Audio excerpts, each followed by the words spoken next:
Hi, everyone. This is E. David Crawford from the University of Colorado, Editor-in-Chief of Grand Rounds in Urology. We are all aware of the effect of diet on disease prevention and outcome. Most recently, there has been an avalanche of information supporting the effects of not only diet, but also exercise on the outcomes of men and women with various conditions, including cancer.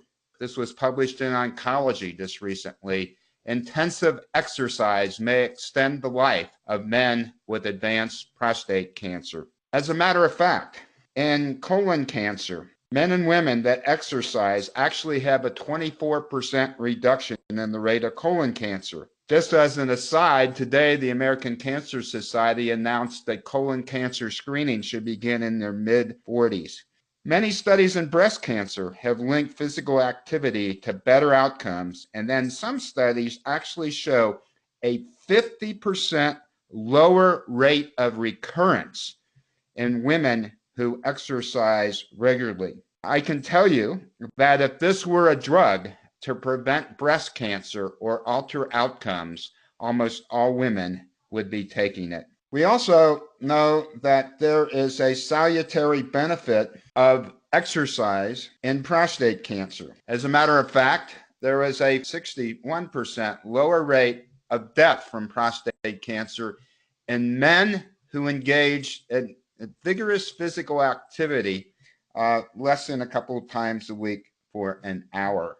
We are honored today to have with us the author of the book entitled Choosing the StrongPath. Right now, this book is #1 in Amazon, receiving 5 stars. It's my pleasure to introduce Mr. Fred Bartlett. Fred is quite a guy. He is a graduate of West Point, a U.S. Army Ranger, a lawyer and engineer, first in his law school at the University of Illinois, and he is internationally known for his lawyer activities, a major litigator. He represented George Bush in the Hanging Chad and President Obama in the Deepwater Horizon Gulf Mexico oil spill. Fred is in his mid-80s and looks and acts like he's 50. He's made a major contribution by offering this book. I quite honestly encourage a lot of my patients and friends to read this book. Fred, thanks for taking the time from your busy schedule. Well, it's my honor to be here, Dr. Crawford. I'll summarize that I got interested in intense exercise, maybe 25 years ago when I noticed my buddies that I skied with were all quitting. And I was loving to ski as I do today, and I started reading. And 25 years ago, you didn't read much about strength. And what's interesting, in almost the last 2 years, you see the leaders of your profession making broad statements. For example, Harvard Medical School just wrote that exercise has a bigger impact on disease risk than just about any other remedy. And the Center for Disease Control said regular physical activity is the closest thing we have to a wonder drug. These people are careful people and aren't used, David, to making these strong statements. The UK Academy of Medical Colleges, physical activity is a miracle cure for a wide range of conditions.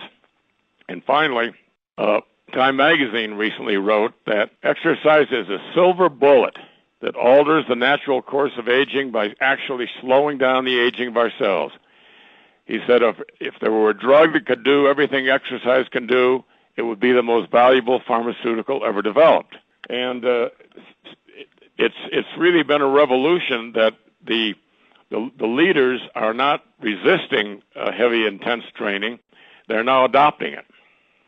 Now, people tend to ask me questions like, I'm 86. They tend to ask questions like, is it ever too late to get started? Well, Harvard Medical School has said that people that have had heart attacks, people that have had serious bouts with cancer can engage in intense physical exercise. Of course, I'm not a physician, and I have to say you got to consult with your doctor.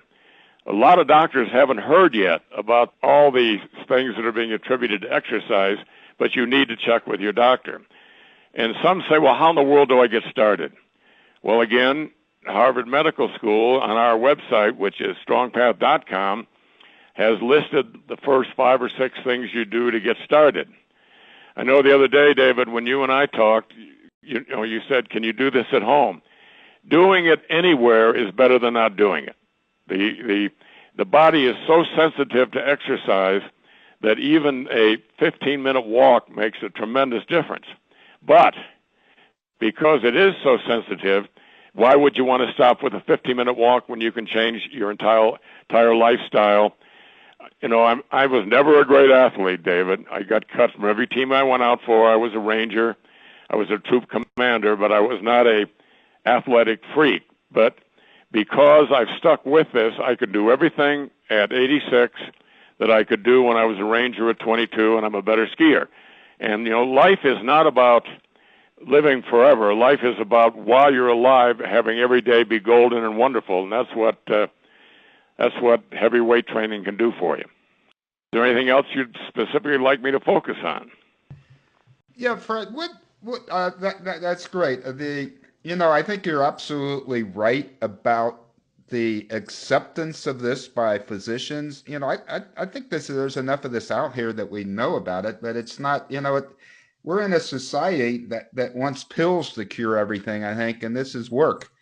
How do we get people to adopt to this? How do we get physicians, and what's a simple thing that people can do, exercise that, weight training they can do in their house? Well, when I do a lot of speaking, and it's still pretty certain that when I tell people who are there, if you ask your doctor, what about frailty with aging and what about strength training, he'll give you a blank look. The medical profession is not all over this yet. So this is a mission we're on, and it is truly a mission to get the word out there. There's a lot of ways of getting started. You can even do body weight stuff. There's a Navy SEAL TRX strap, and you can hang it over a door, and you can do all kinds of body weight exercise to get started. I do believe, gyms today are very inexpensive because the federal government has a program that pays for people over 65 to join a gym. Going to a really top gym, finding a top trainer is the best way to get started. And to me, because this is our whole lives, guys, we want to do the best way. But if you want to get started at home, you can get a TRX system. You can get a set of dumbbells ranging from 5 to maybe 40.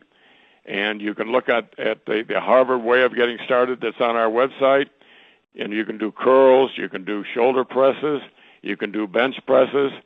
And there's a lot of new learning. I go around to universities and I talk to exercise physiologists at places like Northwestern and Illinois who are training women's teams, because women have not been trained with weights for all time like men have. And these guys are amazing young men. They're PhDs. They're in their 40s. And they taught me that we've got 2 different kinds of muscles. We've got slow twitch and fast twitch. Slow twitch are endurance. Slow twitch are what you exercise when you go for a nice walk in the evening, ride a bike, or go for a slow run. But 60%, roughly, and it differs from person to person, 60% of your muscles are fast twitch muscles. That's what you need not to fall down when you trip.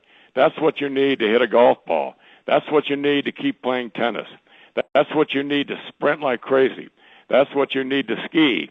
And the only way to exercise, not the only way, but the easiest way to exercise your fast twitch muscles is to start lifting weights and have your last few sets be the heaviest weights you can handle to failure. Maybe 4 reps to failure. That means you couldn't do 5 in good form. Maybe 8 reps to failure.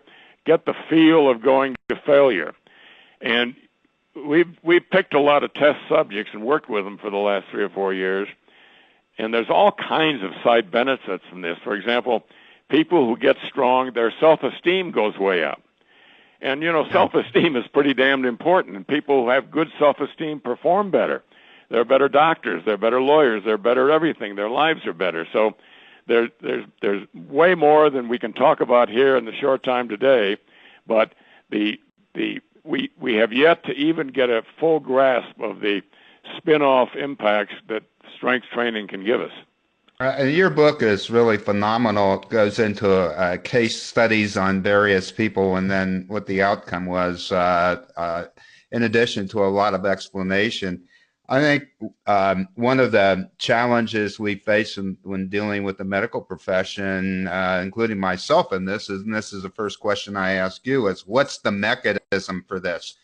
And, we don't know, right? And it could be insulin growth factors, sugars, a whole bunch of different things. But what we do know is the major impact. And when we're looking at studies, 50% improvement in outcomes and survivals, and it keeps hitting us in the face and we're not doing anything about it, I think we have a problem.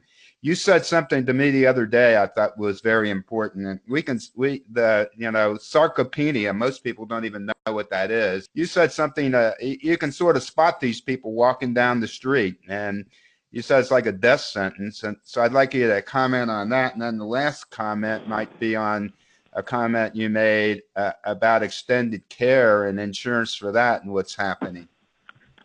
Yeah, a lot of this stuff, Harvard has some good stuff out, and it's all on our website. You can acquire it through our website. We made a deal with them, one of the first people they've ever done a deal like this with. But they teach us that you can watch somebody walk, and you can tell if they're getting close to extreme frailty, even disability. When people who have lost their muscle strength at walk, they spread their legs wider because they are fear of falling. And a lot of times they have both feet on the floor at the same time. They take a step, they move the other foot next to it, they take a step, move the other step to it. Normal walkers always have one foot in the air and one on the ground. So you can just watch that side-to-side tottering, and if you've got that, or your granddad or your parents or anybody you know, it's a warning sign. I call it a canary in their coal mine. But this can be cured. A lot of the loss of strength is caused by the neurological system in the body, not just the size of our muscles. Our motor units get so they forget how to operate the fast twitch muscles. These motor units learn quickly, and you can triple your strength in maybe 6 weeks or so. The other point I made the other day is that I have a company I work for, is an insurance company, a client of mine, and recently they told me that they are quitting selling these extended care policies that older people are buying to take care of them. Maybe 65% of people over 65 today are going to be confined to nursing homes, believe it or not. And nobody's immune, okay? But anyway, they don't sell the policies because they and all the other insurance companies have gone broke because people are being kept alive longer by the miracles of medicine, but they're not being kept alive better. They're being kept alive, but instead of having 1 or 2 years of sharp decline, they've got 7 or 8 or 9 years. And 90% of the costs of medical care come in those last years. So the insurance companies are seeing that as we keep people alive, just barely alive, that the cost of taking care of them is so great that nobody can afford to pay for it. The federal government set up a commission recently to study how to pay for the care of frail seniors. The commission quit with no recommendations because nobody knew what to do. And I know what to do. It's get started on the StrongPath pumping iron. I was a witness at the FDA conference on frailty last year. I was saddened, David, when most of the top medical people there didn't know the cause of frailty and didn't know that there was a cure. So all of us have a long teaching to do. I'm 86. I figure if I get 10 years left of teaching, I'll take that. But we just got to stick with it because people just don't get this. I agree. You're Fred, your book is a game changer. I personally, it has been with me and the people that I've asked to read it and patients. I think it's one of the most impactful publications in the last decade, and I know you're going to be up for some sort of award for this, and you deserve it. And it's called Choosing the StrongPath. It's available on Amazon. I really encourage everybody to read it. And Fred, thanks for taking time from your busy schedule to share your thoughts with us. It's my honor, David.